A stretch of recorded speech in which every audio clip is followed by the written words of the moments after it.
ফকিন্নির বাচ্চা, তোর যেন আজকের পর থেকে এই শোরুমের সামনে না দেখি। তোদের মতন ফকিন্নিরে ভিতরে ঢুকতে দেওয়াই উচিত না। আপনাকে ধাক্কা দিয়ে ফেলে দিলেন কেন? ধাক্কা দিয়ে ফেলে দিছি, বেশ করছিস। শেষ করেছি। ওর গায়ে কেউ হাত তুললে একদম জানে মেরা দিমু। চলো ম্যাডাম, দুধটা খেয়ে নিন। খাবো না আমি। হ্যাঁ ম্যাডাম, দুধ না খেলে তো পরে আপনার শরীর খারাপ করবো, দুর্বল হয়ে যাবে। খেয়ে নিন ম্যাডাম, আমি যাই। গোলাম দাঁড়াও, এখানে বসো। বসুন। বসো। জি ম্যাডাম, বলেন।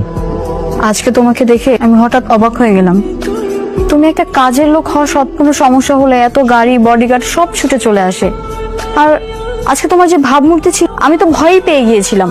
ওই যে সেই লোকটা, যে শেহাজাদ চৌধুরী নাকি কি, ওর যে লোকজন আছে, আমি ওর মানে বস। এই কারণে আমার বিপদ দেখে সবাই চলে আসছে। আমি তো ওই লোক না, ভুল বুঝছি। তারপর তুমি যাই বলো, আজকে আমি এক অন্য গোলামকে দেখেছি। ম্যানেজার আমার গায়ে হাত তোলার পর তুমি যেভাবে ছুটে এসেছিলে, মনে হচ্ছিল এটা তুমি না, অন্য কেউ।